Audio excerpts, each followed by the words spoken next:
A paz do Senhor, meus irmãos, aqui é o pastor Júnior Queiroz, professor do Seminário Ele Cristão. Hoje nós vamos com uma aula de introdução bíblica do curso básico de teologia, que é esse material aqui, Ele Cristão, do Ministério Jardim América de Goiânia. Tá? Nós vamos meditar hoje, eu vou pegar o capítulo 3 desse material, que vai falar sobre o cânon do Novo Testamento. O Novo Testamento foi escrito num período de 44 anos. Isso fica entre a primeira Tessalonicenses e a primeira carta escrita que foi a primeira carta escrita por Paulo, entre os anos 49 e 52 da era cristã, depois de Cristo. E o Apocalipse, que foi a última lá pelo ano 96 da era cristã. Então, as 13 cartas de Paulo foram escritas entre 49 e 67, mais ou menos. Né? Sendo a primeira Tessalonicenses, que eu citei, foi a primeira. Né? E segundo Timóteo foi a última das 13 cartas. Então, o Novo Testamento tem 27 livros, como falamos na aula passada. Né? 27 livros do NT, do Novo Testamento, nas várias edições publicadas no Brasil. Essa ordem vem da Vulgata, tá? de uma versão em latim, que foi uma das primeiras versões traduzidas. Tá? Foi traduzida dos originais, do original grego para o latim. E não estão na ordem cronológica também, não estão na ordem em que foram escritas, né, as cartas. Então, a completa e o reconhecimento pela igreja, pelas pessoas aí, do cânon, né? Já falamos do cânon na outra aula, que é os livros que são canônicos, que são aceitos pela igreja como inspirados por Deus. Isso demorou muito, né? Principalmente por causa de escritos pós-apostólicos ali, né? A partir do século II, de origem duvidosa, de alguns absurdos doutrinários e coisas desse tipo. Tá? Então, a conclusão desse cânon é que se deu só no terceiro concílio de Cartago. Cartago é uma cidade no norte da África, tá?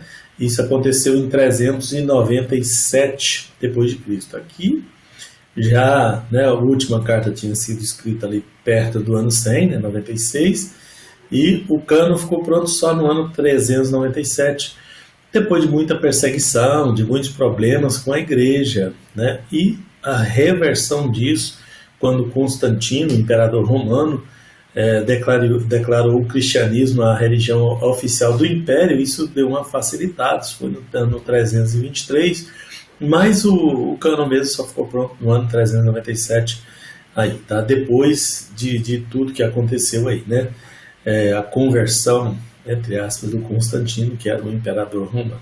Nesse tempo, o cristianismo passava pelo processo de intervenção do Estado. Pós-Constantino, o Império Romano estava dividido entre grandes centros, 5 grandes centros, 2 principais e 3 secundários. Um deles em Roma, na Itália. Como Constantino era do lado oriental, era do Oriente, ele transferiu a capital do Império Romano para Constantinopla. Teve vários motivos, teve motivos políticos, guerras e grandes problemas ali. Então, Constantinopla era uma cidade bem situada comercialmente, que faz ligação da Ásia com a Europa, que faz ligação comercial entre os povos do Oriente e os povos do Ocidente. Então, Constantinopla era um lugar bem localizado para isso daí. Então, Constantino, o imperador romano, transferiu a sua capital para Constantinopla e de lá ele governava. Mas ficou o grande centro de exército, outro centro da igreja, foi montado ali. Outro era em Antioquia, na Síria, que era outro ponto estratégico, um trevo do mundo ali, dali ia por terra para a África, ou para o Oriente, ou vinha para a Europa. Em Jerusalém, por diversos motivos também, Jerusalém era um grande centro, e em Alexandria, no Egito, que ficava bem ali no canto da África, no local na África ali que entrava por dentro do mar Mediterrâneo e acessava todos aqueles países do norte da África ali, que são de suma importância também para o Império Romano da época. Tá? Então, quando os bispos, né, receberam os títulos de patriarca por influência do crescimento na prática do episcopado, e essa intervenção toda da igreja causou um problema muito grande, uma ruptura muito grande na igreja, porque agora o Estado dava pitaco ali, dava palpites na composição dos obreiros da igreja e tudo, né? Então, uma coisa era a igreja perseguida. Quando ela era perseguida, ela era forte, né? Ela crescia, ela resistia.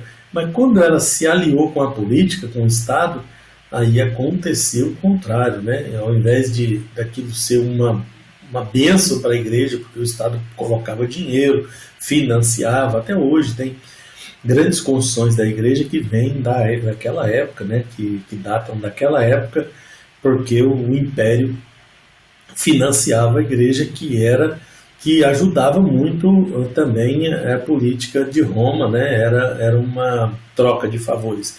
Isso prejudicou muito a igreja, né? A política prejudicou muito a igreja da época. Bom, a tendência então era que Roma, que era a sede do Império Romano na parte ocidental, Constantinopla era a sede oriental e Roma a parte ocidental, né? Assumisse a liderança mundial da cristandade, né, da igreja. E que de fato aconteceu, e Roma até hoje é o centro do catolicismo, que era a igreja da época, né? A igreja sofreu uma ruptura, né? Por conta dos desmandos, isso demorou muito tempo ainda, né? A igreja vinha em práticas, olha, desde o tempo de Constantino, desde 300 e pouco, antes do ano 400, né? Até a igreja resolver se manifestar, né? Resolver acontecer alguma coisa, houve um processo, né? Esse processo durou 1000 anos, né? Foi toda a Idade Média, porque a Idade Média ela é medida assim, da queda de Roma, né? Que foi no ano 400 e pouco, né? Até a queda de Antioquia, né? De Antioquia, não, de Constantinopla, né? Que foi perto do ano 1500, que foi a época em que os obreiros da igreja, os líderes da igreja não estavam satisfeitos com a forma que a igreja estava se comportando.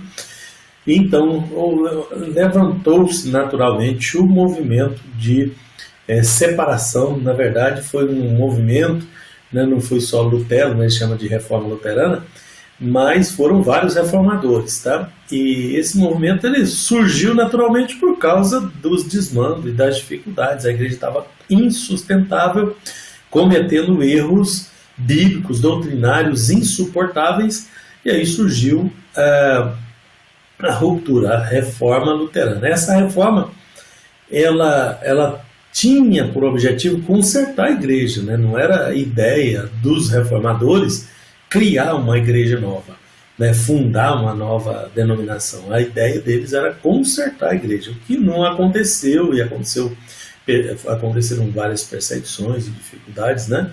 Então, essa igreja perseguida virou a Igreja Universal, né? E acabou tendo um fim trágico, né, naquela época, e para nascer um novo evento com o protestantismo, né?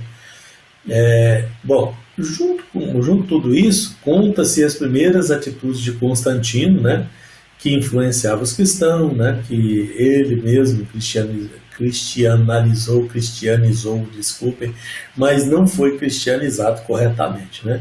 O sal da terra, que é a igreja deveria ser o sal da terra, ao invés de influenciar de forma positiva o mundo, ela foi influenciada de forma negativa, né? Então, o tempo todo de escrituração, né, da escrita da Bíblia, né, nós estamos falando aqui de Novo Testamento, eu estava falando de Novo Testamento, mas agora vamos voltar para o Velho Testamento, né? Do início de Moisés até o fim de João, né, a Bíblia toda, nós temos aí do Novo e do Velho Testamento um total de 1616 anos, né, de Moisés até o último livro sagrado aqui. Então, voltando lá no início, né, temos 1616 anos. Na verdade, a Bíblia gastou quase 2 milênios, né, para ser escrita e organizada como nós temos ela hoje, né, quase 2000 anos. Tá? Então, nós temos um resumo, né, feito por Scofield, né, ele fez um resumo de 5 pontos, né, que ele chama de preparação, que é todo o Antigo Testamento, manifestação, que são os 4 evangelhos, propagação, que é o livro de Atos, né? Atos é a propagação desse evangelho, a explanação, que é a epístola, né? As epístolas apostólicas de Paulo, de Pedro, de João, e a consumação, que é o Apocalipse, né? Ele classificou isso tudo em 5 pontos essenciais de toda a história da Bíblia, de toda a história da palavra de Deus. Tá? Bom, aí passamos para o 4, no capítulo 4, que é o tema central da Bíblia. Né? A estrutura da Bíblia é toda recheada com a presença de Cristo nos livros do Antigo Testamento e do Novo Testamento. Bom, diante disso, fica provado que toda a Bíblia tem sua estrutura espiritual e de valor divino, cujo centro é Jesus, o Filho de Deus. Tá? Jesus Cristo, o amor de Deus e a salvação dos pecadores, né, tanto judeus como gentios, é o tema principal de toda a escritura sagrada, de toda a Bíblia, tanto do Antigo quanto do Novo Testamento. Então, essa obra de Jesus, essa obra de salvação, essa obra de resgate, tá, começou tudo com a preparação lá no Velho Testamento e com a consumação ocorrida no Novo Testamento. Tá? Mas o tema central é que aquilo lá era uma preparação para isso daqui e continuou assim. O objetivo de Deus em fazer de Jesus o tema central da Bíblia era estabelecer a igreja, porque ele planejou a igreja antes da fundação do mundo, diz a Bíblia em Efésios capítulo 1, verso 4. Tá? E com base no Cordeiro que foi morto desde a fundação do mundo, também no livro de Apocalipse, capítulo 13, verso 8. A lista dos 66, lembra dos 66? Falei no outro vídeo. Os 66 livros canônicos da Bíblia, né, e o que Jesus representa em cada um deles, né, tem uma listinha aí no seu material, acho que na página 32, tá? Dá uma olhadinha aí para você ver o que Jesus representa em cada um dos livros, porque lembrem-se, não se esqueça que o tema central da Bíblia é Jesus, o Filho de Deus. Daí vamos para o capítulo 5, né? Algumas informações úteis acerca da Bíblia. Primeiro, a origem da palavra Bíblia. O termo vem do grego, biblos. Biblos é o ancestral do papel, né? Que é uma folha de papiro. Papiro era a planta que se usava para fazer o biblion, né? Que é o papiro que virou Bíblia, né? Que virou biblos, que virou Bíblia, tá? Que quer dizer um pequeno livro, né? A palavra mesmo passou a se tornar a ser um pequeno livro, ou livros pequenos, tá? Então a Bíblia é a coleção desses 66 livros inspirados pelo Espírito Santo que se constituem no livro por excelência, o livro de Deus, tá? Eles todos formando um todo, todos eles se concordando em si, todos eles trabalhando em conjunto, formam a palavra de Deus, o livro de Deus, tá? Que nós chamamos de a Bíblia. Então, ela foi dividida, né, no começo, lembrem-se, era escrita em papiros, né, e esses papiros eram guardados ali, era um material, eu digo para vocês, isso é um milagre, né? A sobrevivência da Bíblia é algo milagroso, porque esse material é material degradável, né, perecível, altamente perecível, né? E isso foi preservado por Deus, foi feito cópia de cópia de cópia, né? E os judeus tinham muito cuidado em fazer essas cópias. No início era tudo escrito à mão, né? Era manuscrito, tá?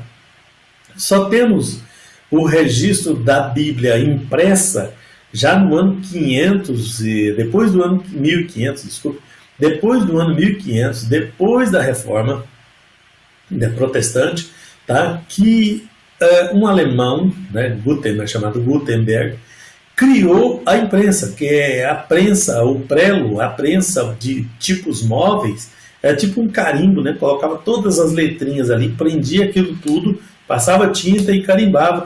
Então, o início da imprensa dos livros impressos foi feito assim. A imprensa foi inventada para fazer a Bíblia, não se esqueçam disso, tá? Então, a Bíblia só veio para nós impressa depois do ano 1500. Bom, depois disso, né, foram feitas